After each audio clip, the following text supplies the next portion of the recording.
மாலை வணக்கம். நீலகிரி நாடாளுமன்ற தொகுதியின் வெற்றி வேட்பாளராக போட்டியிடும் ராசா அவர்கள் கழகத்தின் துணை பொதுச் செயலாளர்,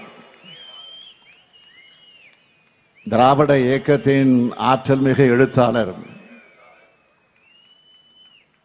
பேச்சாளர், சிந்தனையாளர், தமிழக தலைவர் கலைஞர் அவர்களால் தகதக சூரியன் பாராட்டப்பட்டவர்தான் நம்முடைய ராசா அவர்கள். பாசிச பாஜக ஆட்சியோட அனைத்து மக்கள் விரோத நடவடிக்கைகளையும் துணிச்சலா நாடாளுமன்றத்தில் எதிர்த்து குரல் கொடுத்து வரும் சிறந்த நாடாளுமன்றவாதி. வாத திறமையால் யாராலும் வீழ்த்த முடியாத தலைசிறந்த கொள்கையாளர் எனது பாசமிகு சகோதரர் ராசா அவர்களுக்கு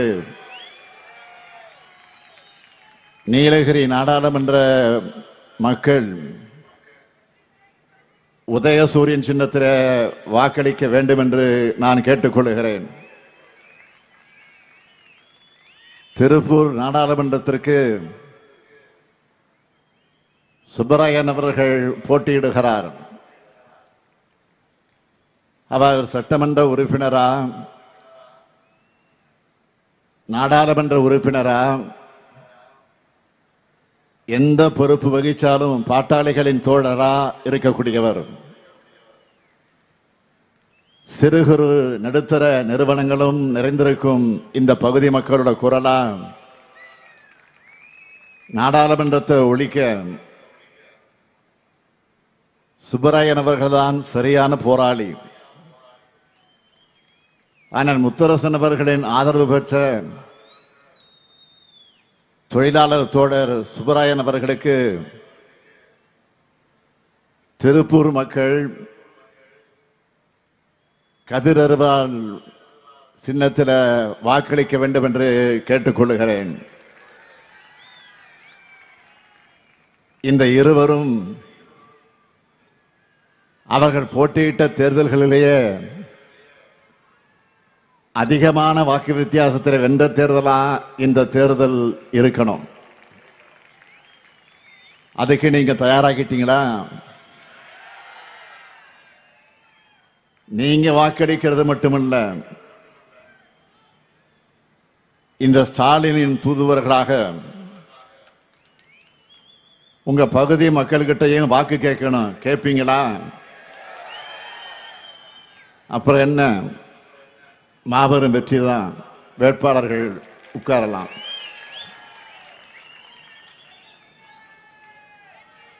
சுப்பராயன் அவர்கள் தெரிவித்ததை போல இது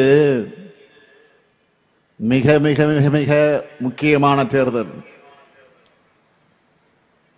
இந்தியாவில் ஜனநாயகத்தை மீட்கவும் சர்வாதிகாரத்தை வீழ்த்தவும் நடக்கிற தேர்தல்.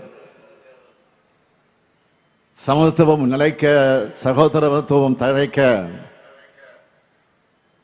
மத நல்லிணக்கம் செழிக்க, சமூக நீதி கிடைக்க, இந்தியா கூட்டணியுடைய ஆட்சி இந்திய ஒன்றியத்தில் அமையணும். நேற்று அருமை சகோதரர் ராகுல் காந்தி அவர்கள் கோவைக்கு வந்திருந்தார். நீங்கெல்லாம் டிவியில பார்த்திருப்பீங்க. பாத்தீங்களா? எப்படி இருந்துச்சு? பாகுபலி படம் மாதிரி பிரம்மாண்டமா இருந்துச்சு. ஒரே ஒரு மீட்டிங், டோட்டல் பிஜேபியும் க்ளோஸ்.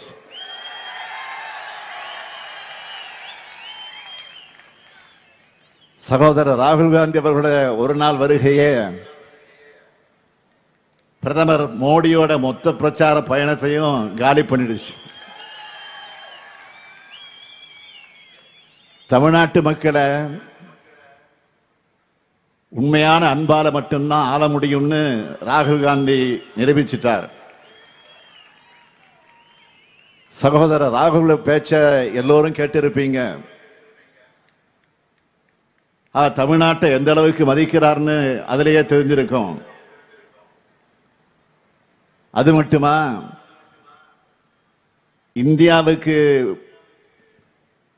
இந்தியாவை பற்றிய புரிஞ்சிக்க தனக்கு வழிகாட்டியாக இருக்கிறதே தமிழ்நாடும் தமிழ்நாட்டு வரலாறும் தமிழ்நாட்டு அரசியலும் தான் சொல்லி தந்தை பெரியார், பெருந்தலைவர் காமராஜர், பேரறிஞர் அண்ணா, முத்தமிழறிஞர் கலைஞர் நம்மோட தலைவர்களை மனதார போற்றினார்.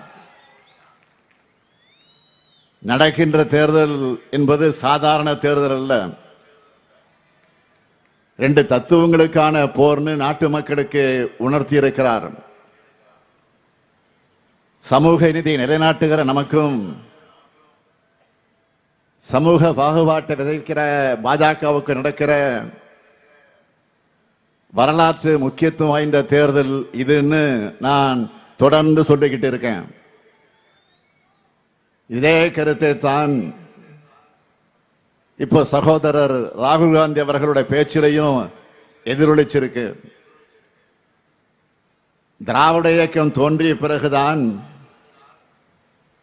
2000 ஆண்டு அடிமைத்தனத்துக்கு முற்றுப்புள்ளி வச்சு கடந்த 100 ஆண்டுகளாக ஒடுக்கப்பட்ட சமூகங்களை சேர்ந்த நாம் பல்வேறு போராட்டங்களுக்கு பிறகு முன்னேறிட்டு இருக்கோம். மறுக்கப்பட்ட கல்வி, வேலைவாய்ப்பு, அதிகாரம், இதையெல்லாம் போராடி பெற்ற இயக்கம் திராவிட இயக்கம். பிற்படுத்தப்பட்ட மக்கள், மிகவும் பிற்படுத்தப்பட்ட மக்கள், ஆதி திராவிட மக்கள், குறிப்பாக அருந்ததியின மக்கள், சிறுபான்மையின மக்கள்னு அனைத்து தரப்பு மக்களுக்கும் இடஒதுக்கீடு வழங்கி சமூக நீதியின் ஒளிவிளக்கா திகழ்கிற ஆட்சிதான் திராவிட முன்னேற்ற கழகத்தினுடைய ஆட்சி. ஆனா மோடி மறுபடியும் ஆட்சிக்கு வந்தா முதல்ல இடஒதுக்கீட்டை தான் ரத்து பண்ணுவார். ஏன்னா சமூக நீதினால பாஜகவுக்கு அலர்ஜி. இந்தியா விடுதலை பெற்றப்போ பல நாடுகள் என்ன சொன்னாங்க? பலதரப்பட்ட மக்கள் வாழுகிற நாடு அமைதியாக இருக்காது, பெற்ற சுதந்திரத்தை இவங்க ஒழுங்கா காப்பாற்ற மாட்டாங்கன்னு சொன்னாங்க. ஆனா அவங்களோட கணிப்புகளை பொய்யாக்கி உலகின் மிகப்பெரிய ஜனநாயக நாடா இந்தியா இன்று தலை நிமிர்ந்து நிக்குதுன்னா அதுக்கு காரணம் ஜனநாயக கட்டமைப்போட நாடு இயங்க அடிப்படையாக இருக்கிற அரசியல் சட்டம் தான். மோடி மறுபடியும் ஆட்சிக்கு வந்தா நிச்சயம் புரட்சியாளர் அம்பேத்கர் உருவாக்கின அரசியல் சட்டத்தை மாத்திடுவார். அதனால்தான் சொல்றோம், மோடி ஆட்சிக்கு வருவது என்பது அரசியல் சட்டத்துக்கு ஆபத்து, ஜனநாயகத்திற்கு ஆபத்து,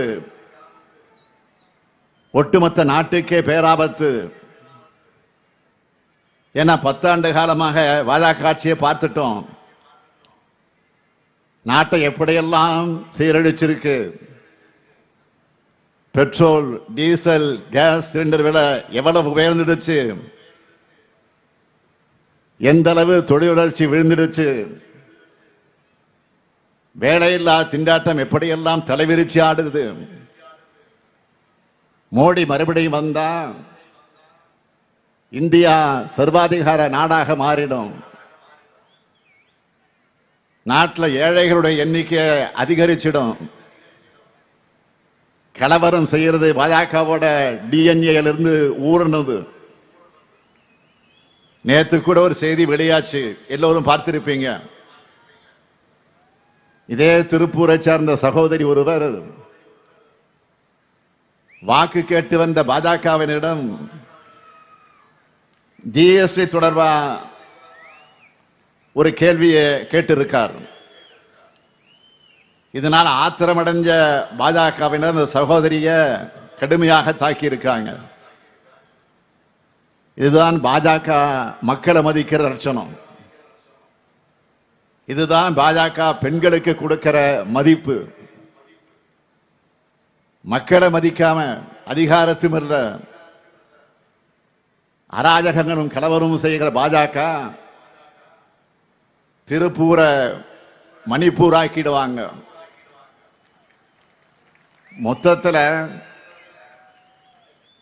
மோடியும் பாஜகவும் வீட்டுக்கு கேடு, நாட்டுக்கும் கேடு. அமைதியான இடத்துல தான் தொழில் வளரும், தொழில் வளர்ச்சி இருக்கும், நிறுவனங்களை நடத்த முடியும். பாஜக போன்ற கலவர கட்சிகளை உள்ளே விட்டா அமைதி போயிடும், தொழில் வளர்ச்சி போயிடும், நிறுவனங்கள் நிம்மதியாக நடத்த முடியாது. இப்படி நாட்டை பாழ்படுத்தி அதலவாதத்துக்கு தள்ளின பாஜகவையும் மோடியும் வீட்டுக்கு அனுப்ப இந்திய மக்களோட ஆதரவோட உருவாகி இருக்கிறது தான் இந்தியா கூட்டணி. இந்தியாவின் ஜனநாயக கட்டமைப்பை நாடாளுமன்ற தேர்தல்கள் மூலமா நாம் இத்தனை நாளா காப்பாற்றி வந்திருக்கிறோம். இந்தியாவோட பன்முகத்தன்மை அனைத்து தரப்பினருக்கும் உரிமைகள் வழங்குவதன் மூலமாக காப்பாற்றி வந்திருக்கிறோம். வேற்றுமைகள் கொண்ட நாட்டில் ஒற்றுமையை உருவாக்கி காப்பாற்றி வந்திருக்கிறோம். மொழியும் மதமும் வேறாக இருந்தாலும் இந்திய நாடு நமக்கானது என்ற எண்ணத்தை எல்லோரும் பெறுவதற்கான ஒரு நம்பிக்கையான ஆட்சி முறையை வச்சு காப்பாற்றி வந்திருக்கிறோம். இப்படி நாம காப்பாத்தின இந்தியாவை சிதைக்க பார்க்கிறாரு மோடி அவர்கள். ஒற்றுமை சிந்தனை குறைஞ்சிட்டா மிக மோசமான ஆபத்துக்கள் நம்மை சூழும். அதனாலதான் இந்தியா முழுமைக்கும் இருக்கிற ஜனநாயக சக்திகள் இந்தியாவை காக்க ஒன்னு சேர்ந்திருக்கிறோம். பாசிசத்தை வீழ்த்த ஒன்னு சேர்ந்திருக்கிறோம். இந்தியா கூட்டணி அரசு ஒன்றியத்தில் அமைஞ்சதும் ஒன்றிய அரசை வலியுறுத்தி நாம் செய்ய உள்ள திட்டங்களை, வாக்குறுதிகளை தேர்தல் அறிக்கையில் சொல்லி இருக்கோம். அது காங்கிரஸ் தேர்தல் அறிக்கையிலையும் எதிரொலிச்சிருக்கு. நம்ம வாக்குறுதிகளை சிலவற்றை மட்டும் தலைப்புச் செய்திகளாக நான் சொல்ல விரும்புகிறேன். மக்காச்சோளம், சோயா போன்ற முக்கிய இடுபொருள் தானியங்களின் விலையை குறைக்க ரயில்வேயில் கட்டண சலுகை, சிறு தேயிலை விவசாயிகளுடைய பச்சை தேயிலைக்கு குறைந்தபட்ச விலையா கிலோவுக்கு 35 ரூபாய், நீலகிரி மாவட்ட சுற்றுத்தலங்கள் மற்றும் அதற்கான வழித்தடங்கள் இந்தியா சுற்றுலா வளர்ச்சி கழகம் மூலமாக மேம்பாடு. இது மட்டுமல்ல, பாஜக விரோத மக்கள் விரோத அரசால் தொடர்ந்து உயர்த்தப்பட்ட பெட்ரோல் டீசல் கேஸ் விலை குறைக்கப்படும். சிறுபான்மையின மக்களுக்கு எதிரான சட்டங்கள் ரத்து செய்யப்படும். தொழிலாளர் விரோத சட்டங்கள் மறுசீரமைப்பு செய்யப்படும். விவசாயிகள் கூட்டுறவு அமைப்புகளையும் வங்கிகளையும் வாங்கியிருக்கக்கூடிய கடனையும் வட்டியும் தள்ளுபடி செய்யப்படும். உழவர்களுக்கு குறைந்தபட்ச ஆதரவு விலை நிர்ணயம் செய்யப்படும். தேசிய நெடுஞ்சாலைகள் இருக்கக்கூடிய சுங்க சாவடிகள் முற்றிலுமாக அகற்றப்படும். மாணவர்களுடைய கல்வி கடன் முற்றிலுமாக தள்ளுபடி செய்யப்படும். வங்கிகள்ல மினிமம் பேலன்ஸ் இல்லாதப்போ விதிக்கப்படக்கூடிய அபராதம் நீக்கப்படும். மூத்த குடிமக்கள், மாற்றுத்திறனாளிகள், மூன்றாம் பாலினத்தோர் மற்றும் மாணவர்களுக்கு ரயில்வே துறையிலே வழங்கப்பட்டு வந்த கட்டண சலுகை மீண்டும் நடைமுறைப்படுத்தப்படும். அது மட்டுமல்ல, சகோதரர் ராகுல் காந்தி சொன்னாரே, ஏழை பெண்களுக்கு ஆண்டுக்கு 1 லட்சம் ரூபாய், நீட் தேர்வு ரத்து, ஒன்றிய அரசு பணிகளில் பெண்களுக்கு 50 விழுக்காடு இடஒதுக்கீடு, நாடு முழுவதும் சாதிவாரி கணக்கெடுப்பு, ஒன்றியத்தில் இடஒதுக்கீடு உச்சவரம்பு, 50 விழுக்காடு என்பதை உயர்த்த சட்ட திருத்தம். இதற்கு மேற்கு மண்டல மக்களோட நீண்ட நாள் கோரிக்கையான பாஜகவோட ஜிஎஸ்டி சட்டம் ரத்து செய்யப்பட்டு புதிய சட்டம், விவசாய இடுபொருட்களுக்கு ஜிஎஸ்டி வரி இருக்காது. இப்படி மாநில அரசுகளுடைய உரிமைகளை நிலைநாட்டுகிற பல அறிவிப்புகளை வெளியிட்டிருக்கிறார். மாநிலங்களுக்கும் நாட்டுக்கு நம்பிக்கைக்குரிய தேர்தல் அறிக்கையா காங்கிரசினுடைய தேர்தல் அறிக்கை இருக்கு. மோடி ஆட்சிக்கு வருவதற்கு முன்னாடி புதிய இந்தியாவை உருவாக்குவேன்னு சொன்னாரு. ஆனா அவருடைய 10 ஆண்டுகள் ஆட்சியில் என்ன மாதிரியான இந்தியாவை உருவாக்கி இருக்கிறார்? ஒரு புள்ளி விவரம் சொல்றேன். பட்டினியால தவிக்கிற நாடுகள் பட்டியல்ல 125 நாடுகள்ல இந்தியா 111வது இடத்துல இருக்குன்னு உலகளாவிய பட்டினி குறியீட்டு புள்ளி விவரம் சொல்லுது. இது எவ்வளவு பெரிய அவலம். அடுத்து பாஜக ஆட்சிக்கு வந்தப்போ இந்தியாவோட கடன் 58 லட்சம் கோடி ரூபாய். இப்ப எவ்வளவு தெரியுமா? 155 லட்சம் கோடி ரூபாய். இதுதான் பாஜக ஆட்சியோட நிதி மேலாண்மை லட்சணம். மோடி ஆட்சிக்கு வந்தப்போ டாலருக்கு நிகரான இந்திய ரூபாயினுடைய மதிப்பு 59 ரூபாய். இன்று 84 ரூபாயாக நம்ம நாட்டு பணத்தோட மதிப்பு சரிஞ்சிருக்கு. இந்த வீழ்ச்சி தான் மோடியின் சாதனை. மோடி ஆட்சியில பத்திரிகையாளர்கள் நிம்மதியாக நடமாட முடியுதா? ஊடக நிறுவனங்களால நிம்மதியாக செயல்பட முடியுதா? தங்களுக்கு கட்டுப்படலைன்னா ஒட்டுமொத்த அந்த நிறுவனங்களை விலைக்கு வாங்கி பத்திரிகையாளர்கள் மேல் அடக்குமுறையை ஏவுறாங்கள. உண்மையை எழுதுற பத்திரிகையாளர் சிறையில் அடைக்கிறது, அவங்கள படுகொலை செய்யப்படுறதை வேடிக்கை பார்க்கிறதுன்னு பத்திரிகை சுதந்திரமே பறிக்கப்பட்டிருக்கு. அதோட விளைவுதான் இன்னைக்கு ஊடக சுதந்திரத்தில் 180 நாடுகள்ல 161வது இடத்துல இந்தியா இருக்கு. நம்மோட பழம்பெரும் ஜனநாயகத்துக்கு எவ்வளவு பெரிய அவமானத்தை ஏற்படுத்தி இருக்காரு. மோடி சொன்ன புதிய இந்தியா இவர் ஆட்சியில் எப்படி இருக்கு? 32 விழுக்காடு மக்கள் ஊட்டச்சத்து குறைபாட்டோடு இருக்காங்க. 44 விழுக்காடு மக்கள் சமையல் எரிவாயு பயன்படுத்தல. 30 விழுக்காடு மக்களுக்கு அடிப்படை சுகாதார வசதியே இல்லை. 41 விழுக்காடு மக்களுக்கு வீடுகள் இல்லை. இப்படித்தான் இருக்கு மோடி சொன்ன புதிய இந்தியா. விலைவாசி எந்த அளவுக்கு போயிருக்கு? மோடி ஆட்சியில தானியங்கள் விலை 54 விழுக்காடு அதிகமாயிடுச்சு. பால் பொருட்கள் விலை 53 விழுக்காடு அதிகம். எண்ணெய் விலை 48 விழுக்காடு அதிகம். காய்கறி விலை 48 விழுக்காடு அதிகம்.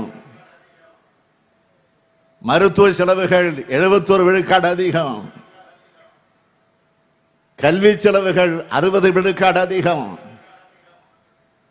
இதெல்லாம் தான் மோடி சொன்ன வளர்ச்சியா? 10 ஆண்டுகளா பெரும்பான்மையோடு ஆட்சி செஞ்சும் மோடி கொடுத்த வாக்குறுதிகள் எதையும் செய்யல. அதனாலதான் எந்த மேடையிலையும் அவரால் திட்டங்களையும் சாதனைகளையும் சொல்ல முடியல. ஆனா நம்ம திராவிட மாடல் ஆட்சியை பொறுத்த வரைக்கும் ஆட்சிக்கு வந்து 3 ஆண்டுகள்ல கஜானாவை தூர்வார்னு அதிமுகவில் ஏற்பட்டுள்ள நிதிச்சுமைய நாம ₹1 கொடுத்தா 29 பைசா மட்டுமே திருப்பி தந்து ஒன்றிய பாஜக அரசு தர நிதி நெருக்கடியின் எல்லாத்தையும் மீறி ஏராளமான சாதனைகளை செஞ்சிருக்கிறோம். நேற்று நம்ம கூட்டணி சின்னத்தை காட்டி ஒரு தாய்மார்கிட்ட நம்ம கழக தொடர்கள் வாக்கு கேட்டிருக்காங்க. செய்தித்தாள பார்த்தேன். அதுக்கு அவங்க சின்னெல்லாம் முக்கியம் இல்ல, முதலமைச்சர் ஸ்டாலின் முகத்துக்காகவே நாங்க திமுக கூட்டணிக்கு ஓட்டு போடுவோம். டிவிலையும் போட்டாங்க. அவர்தான் நாங்க போற பஸ் எல்லாம் இப்ப ஃப்ரீ ஆக்கி இருக்காரு என்று நன்றி பெருக்கோடு சொல்றாங்க. அதே போல ஒரு தொலைக்காட்சி நீலகிரி மாவட்டத்தில் இருக்கிற தோட்ட தொழிலான பெண்கள் கிட்ட நம்ம அரசோட திட்டங்களை பத்தி கேட்கிறாங்க. அந்த சகோதரிகள் நாங்கள் தேயிலை பறிக்க அதிகாலையிலே வீட்டிலிருந்து கிளம்பி விடுவோம், அதனால காலையில் சமைக்க மாட்டோம். ஆனா இப்போ எங்க குழந்தைங்க முதலமைச்சர் காலை உணவு திட்டத்தில் பள்ளிக்கூடத்திலே சாப்பாடு கொடுக்கறாங்க. காலையும் மதியமும் எங்க குழந்தைங்க ஸ்கூல்லயே சாப்பிடுறாங்க. அதனால எங்களுக்கு எந்த கவலையும் இல்லாம இருக்கு. அதே போல உரிமை தொகையும் ஒவ்வொரு மாசமும் சரியாக 15ஆம் தேதி வந்துடுது. அவசர தேவைக்கு மருந்து மாத்திரைகள் வாங்கவும் எங்களுக்கு ரொம்ப உதவியாக இருக்குன்னு மனநிறைவோடு சொல்றாங்க. அது மட்டுமல்ல, எங்களோட நீண்டகால கோரிக்கை ஏத்துக்கிட்டு திமுக அரசு தான் எங்க சம்பளத்தை உயர்த்தி கொடுத்து 16,000 ரூபாய் போனஸ் கொடுத்திருக்குதுன்னு மகிழ்ச்சியா சொல்றாங்க. நம்ம ஆட்சி மக்களுக்கு எந்த அளவுக்கு உதவியா இருக்கு. உதாரணத்துக்கு ஒரு ஏழை குடும்பத்தை எடுத்துக்குங்க. அந்த குடும்பத்தில் முதியோர் இருந்தா அவங்களுக்கு மாசம் 1,200 ரூபாய் உதவித்தொகை. அந்த வீட்டு குடும்ப தலைவிக்கு மாதம் 1000 ரூபாய் உரிமை தொகை. அவங்க வீட்டில் கல்லூரிக்கு போற ஒரு மகள் இருந்தா புதுமை பெண் திட்டத்தில் மாதம் 1000 ரூபாய். அதே வீட்டில் ஒரு இளைஞர் இருந்தா அவருக்கு நான் முதல்வன் திட்டத்தில் இலவசமா ஸ்கில் ட்ரைனிங் கொடுத்து நல்ல நிறுவனத்தில் வேலை வாய்ப்பு. அந்த வீட்டில் இருக்கிற 3 பெண்களும் விடியல் பயணம் திட்டத்தில் பேருந்துல இலவசமா பயணம் செய்யறதுனால மாசம் எப்படியும் 2000 ரூபாய் மிச்சம். அதாவது நம்ம திட்டங்களால நேரடியாக ஒரு குடும்பத்திற்கு மாசம் 5000 ரூபாய் போய் சேருது. அது மட்டுமல்ல, மக்களை தேடி மருத்துவம்னு ஒரு முன்னோடி திட்டம். இதுல 1 கோடி பேருக்கு நேரடியாக அவங்க வீட்டுக்கு போய் மருத்துவம் பார்த்து டெஸ்ட் எடுத்து மருந்துகள் கொடுத்திருக்கிறோம். பல லட்சம் பேருக்கு நோய்கள் ஆரம்ப நிலையிலே கண்டுபிடிச்சு தீர்வு கண்டிருக்கிறோம். தமிழ் புதல்வன் ஒரு திட்டத்தை அடுத்து அறிவிச்சிருக்கிறோம். அதாவது மாணவர்களுக்கும் மாசம் 1000 ரூபாய் விரைவிலே தரப்போகிறோம். இப்படி தமிழ்நாட்டில் இருக்கிற ஒவ்வொரு குடும்பமும் நேரடியாக பயனடைகிற வகையில் பார்த்து பார்த்து நலத்திட்டங்களை நிறைவேற்றுறோம். அதனாலதான் தமிழ்நாட்டின் தாய்மார்கள் சகோதரிகள் எல்லாம் அவங்க குடும்பத்தில் ஒருத்தனா இந்த முத்துவேல் கருணாநிதி ஸ்டாலினை பார்க்கிறாங்க. இப்ப நான் பட்டியலிட்டது ஒரு சிறு துளிதான். இதே மாதிரி ஏராளமான திட்டங்களை சாதனைகளை 3 ஆண்டுக்குள்ள நாங்க செஞ்சிருக்கோம். முழுசா சொன்னா இந்த தேர்தல் பிரச்சார கூட்டமா மாறிடும், சாதனை விளக்க பொதுக்கூட்டமாக மாறிடும்.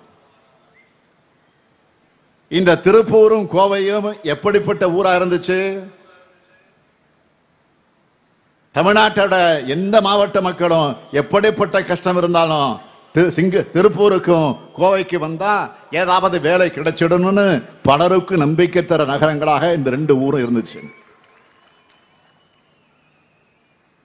அப்படிப்பட்ட இந்த மேற்கு மண்டலத்து மேல மோடி நடத்தின இரட்டை தாக்குதல் தான் பண மதிப்பிழப்பு, ஜிஎஸ்டி. தொழில் நிறுவனங்கள்ல வேலைக்கு ஆட்கள் தேவைன்னு நோட்டீஸ்கள் ஒட்டப்பட்டிருந்த காலம் போய் மோடி ஆட்சியில நிறுவனங்கள் ஏழை அறிவிப்பு நோட்டீஸ்கள் ஒட்டப்பட்டிருக்கக்கூடிய நிலைமைக்கு வந்துருச்சு. மோடியை நம்பி ஏமாந்துட்டதா பல தொழிலதிபர்கள் வேதனையோடு புலம்புறாங்க. இந்த பகுதியில் இருக்கக்கூடிய சிறு குறு தொழில்கள் நடத்தக்கூடியவங்களை பேசின ஒரு வீடியோவை பார்த்தேன். அதுல பேசுறவங்க 5 லட்சத்திற்கு மேற்பட்ட சிறு குறு தொழில் நிறுவனங்களுடைய மேற்கு மண்டலம் வளர மன்மோகன் சிங் ஆட்சி தான் காரணம். ஆனா பாஜக ஆட்சியில பணமதிப்பிழப்பு, ஜிஎஸ்டின்னு கோவை, திருப்பூர் தொழில்கள் தங்களுடைய அடையாளத்தையே இழந்துருச்சுன்னு தங்களுடைய மனக்குமுறல வெளிப்படுத்தினாங்க. அது மட்டுமா, பஞ்சு நூல் விலையை கட்டுப்படுத்த ஒன்றிய அரசு நடவடிக்கை எடுக்கணும்னு எத்தனை முறை திருப்பூர் ஆடை உற்பத்தியாளர்கள் வெள்ள நிறுத்தம் போராட்டம் பண்ணாங்க. வங்கதேசத்தோட மோடி செஞ்ச தடையற்ற வர்த்தக ஒப்பந்தம் திருப்பூருக்கும் மேற்கு மண்டலத்திற்கும் பேரடியாக அமைஞ்சிருச்சு. தவணை தவறிய கடனை செலுத்த 6 மாதம் வரை இருந்த அவகாசத்தை சர்பாசி சட்டத்தில் 3 மாதமாக குறைச்சு தொழிலதிபர்களோட சொத்துக்களை ஏலம் விட்டதுதான் அவர் தந்த பரிசு. டெக்ஸ்டைல் மட்டுமல்ல, வாகன உற்பத்தி, பெட் கிரைண்டர் உற்பத்தி, சிறு குறு பவுண்டரிகள், இன்ஜினியரிங் மோட்டார் பம்புகள் உற்பத்தி, விசைத்தறிகள்னு இந்த பகுதிகளுடைய எல்லா துறைகளையும் மிகப்பெரிய மந்தமான சூழலை மோடியின் பாஜக ஆட்சி உருவாக்கி இருக்கு. நேற்று கோவையில சொன்ன பகிரமான குற்றச்சாட்டை திருப்பூர்லையும் மக்கள் மன்றத்தில் வைக்க நான் விரும்புகிறேன். தமிழ்நாட்டில் தொழில் தொடங்க முன்வந்த நிறுவனத்தை மிரட்டி குஜராத்ல தொழில் தொடங்க செஞ்சிருக்காங்கன்னு சொன்னேன் நேற்று. அதுல கூடுதலா இன்னொரு செய்தி சொல்றேன். இப்போ பிஎல்ஐன்னு திட்டம்னு சொல்லி தமிழ்நாட்டு மக்கள் கிட்ட வரியை வசூலிச்சுக்கிட்டு பல ஆயிரம் கோடி ரூபாய் குஜராத்தில் தொழில் தொடங்க சலுகை தராங்க. இவங்க தான் இப்போ கோவைக்கும் திருப்பூருக்கும் ஓட்டு கேட்டு வராங்க. நம்மளை பொறுத்தவரை ஆட்சிக்கு வந்தவுடன் தமிழ்நாடு அரசு சிறு குறு நடுத்தர தொழில்கள் எப்படியெல்லாம் வளர்ந்து வருதுன்னு உங்களுக்கும் தெரியும். இந்த நிறுவனங்களுக்கென இந்தியாவிலே முதல் தனியா கொள்கையை கொண்டு வந்ததே தலைவர் கலைஞர் அவர்கள் தான் என்பதை நீங்க மறந்திருக்க மாட்டீங்க. 1970ஆம் ஆண்டிலேயே சிட்கோ நிறுவனத்தை தொடங்கி இன்னைக்கு தமிழ்நாட்டில் 37 மாவட்டங்கள்ல 127 தொழிற்பேட்டைகள் இருக்கு. ஆதிதிராவிடர் மற்றும் பழங்குடியின தொழில் முனைவோர்கள் ஊக்குவிக்கிற வகையில் அண்ணல் அம்பேத்கர் தொழில் முன்னோடிகள் திட்டம் என்ற மகத்தான திட்டத்தை நம்முடைய திராவிட மாடல் அரசு தொடங்கி இருக்கு. 35 விழுக்காடு முதலீட்டு மானியத்தோட கடன் வாங்க வழிவகை செய்யப்பட்டிருக்கு. இந்தியாவிலேயே குறு சிறு மற்றும் நடுத்தர தொழில் நிறுவனங்கள் எண்ணிக்கையில் தமிழ்நாடு 3ஆவது இடம் வகிக்குது. தமிழ்நாட்டில் சுமார் 50 லட்சம் நிறுவனங்கள் இருக்கிறதாக மதிப்பிடப்பட்டிருக்கு. இது நாட்டில் மொத்த சிறு குறு நிறுவனங்களோட எண்ணிக்கையில் 7.8 விழுக்காடு. தமிழ்நாட்டில் இருக்க எம்எஸ்எம்இ நிறுவனங்கள்ல குறு நிறுவனங்கள் 99 விழுக்காடு. வளர்ந்து வரும் துறைகளுக்கான மையமாகவும் தமிழ்நாடு உருவாகி வருது. இது மூலமாகத்தான் கோவை, திருப்பூர், ஈரோடு, நாமக்கல், கரூர் உள்ளிட்ட பகுதிகளில் எம்எஸ்எம்இ நிறுவனங்கள் மேம்பாட்டுக்காக அனைத்து திட்டங்களையும் தீட்டி கொடுத்து வரோம். நாட்டில் எளிமையா தொழில் புரியும் பட்டியலில் தமிழ்நாடு 2 ஆண்டுகளுக்கு முன்னாடி 14ஆவது இடத்தில் இருந்துச்சு. பெருமையா சொல்றேன், இப்போ 3வது இடத்திற்கு வந்திருக்கிறோம். அடுத்து முதலிடத்தை பிடிக்கிறது தான் நம்முடைய இலட்சியம். தமிழ்நாடு அரசால் இதுவரை 6 புதிய தொழிற்பேட்டைகள் திறக்கப்பட்டுள்ளன. மேலும் 6 புதிய தொழிற்பேட்டைகளை உருவாக்குற பணிகள் நடைபெற்று வருகிறது. ஈரோடு, மதுரை, நெல்லை ஆகிய நகரங்கள்ல வட்டார தொழில் மையங்கள் நிறுவப்பட இருக்கு. சேலம், ஓசூர், கடலூர், தஞ்சாவூர் நகரங்கள்லையும் வட்டார புத்தொழில் மையங்களை நிறுவன பணிகள் நடைபெற்று வருது. சிறு குறு நடுத்தர தொழில் நிறுவனங்களுக்காக மட்டும் இந்த ஆண்டு 1500 கோடி ரூபாய் நிதி ஒதுக்கீடு செய்யப்பட்டிருக்கு. நம்முடைய எண்ணம், சிறு குறு நடுத்தர தொழில் நிறுவனங்கள் வளர்ந்தால்தான் தமிழ்நாடு வளரும், தொழில் முதலீட்டாளர்கள் பயன்பெறுவாங்க, ஏராளமான வேலை வாய்ப்புகள் கிடைக்கும். அதனால்தான் இன்னைக்கு கூட பல்வேறு சிறு குறு நடுத்தர தொழில் கூட்டமைப்புகளை சந்திச்ச போது அவங்க சொன்னது, நீங்க நிறைய எங்களுக்கு செஞ்சு கொடுக்கிறீங்க, இன்னும் ஒரு சில பிரச்சனைகளை பத்தி சொல்லி இருக்கிறாங்க. அந்த பிரச்சனைகளுக்கும் நிச்சயமா உறுதியா சொல்றேன், தேர்தல் முடிந்தவுடன் உங்களை அழைத்து பேசி தீர்த்து வைக்க வழிவகை காணப்படும் உறுதி கொடுக்கிறேன். சொன்னதை செய்வான் இந்த ஸ்டாலின். ஏனென்றால் நான் கலைஞருடைய மகன். இப்படி நாம் தொடர்ந்து உழைச்சுக்கிட்டு இருக்கோம். ஆனா இன்னொரு பக்கம் நாட்டையே பாழ்படுத்தின பாஜக கூட கள்ளக்கூட்டணி வச்சுக்கிட்டு பழனிசாமி வராரு, அதான் வந்துகிட்டு இருக்காரு. இப்போ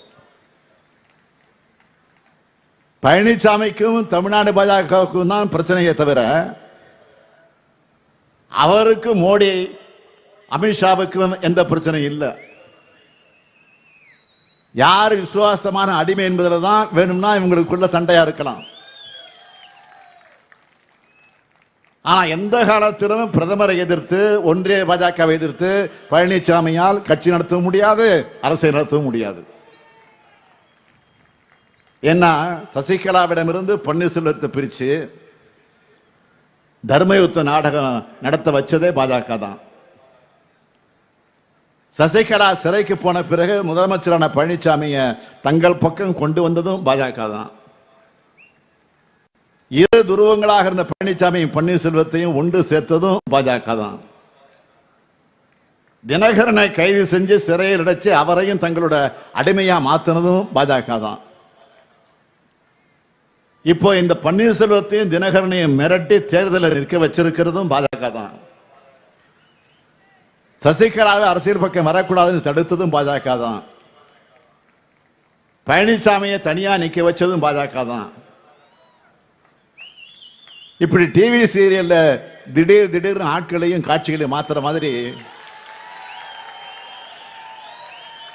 சதி நாடகங்கள் அரங்கேற்றி இருக்கு பாஜக தலைமை. உறுதியோடு சொல்றேன், இந்த தேர்தலில் நேரடி பாஜகவும் மண்ணைக்கவும் பாஜகவோட தொங்கு சதைகளும் படுதோல்வி அடைவாங்க. தமிழ்நாட்டை வஞ்சித்த பாஜகவையும் தமிழ்நாட்டை பாழ்படுத்தின அதிமுகவை ஒரு சேர வீழ்த்துங்க. அதுக்கு நீலகிரி நாடாளுமன்ற தொகுதியினுடைய என்னுடைய வெற்றி வேட்பாளர், கழகத்தினுடைய துணை பொதுச் செயலாளர், என்னுடைய பாசமிகு சகோதரர் ராசா அவர்களுக்கு உதயசூரியன் சின்னத்திலும், திருப்பூர் நாடாளுமன்ற தொகுதியுடைய வெற்றி வேட்பாளர் சுப்பராயன் அவர்களுக்கு கதிர் அருவாள் சின்னத்தில் வாக்களிக்கணும்னு கேட்டுக்கிறேன். குடிகாத்த குமரன் மண்ணிலிருந்து உங்களுடைய நாடு காக்க அழைக்கிறேன். உங்கள் வாக்கு இந்தியாவை காக்கட்டும், உங்கள் வாக்கு தமிழ்நாட்டை காக்கட்டும், உங்கள் வாக்கு இந்த நாட்டு மக்களின் எதிர்காலத்தை காக்கட்டும். பாசிசத்தை வீழ்த்த, இந்தியாவை காக்க உங்கள் ஸ்டாலின் அழைக்கிறேன். நாடும் நமது, 40 நமது, நாடும் நமது, 40 நமது. சொல்லுங்க, நாடும் நமது, 40 நமது. வேகமா, நாடும் நமது, 40 நமது. சத்தம் பத்தாது. நாடும் நமது, 40 நமது. நன்றி, வணக்கம்.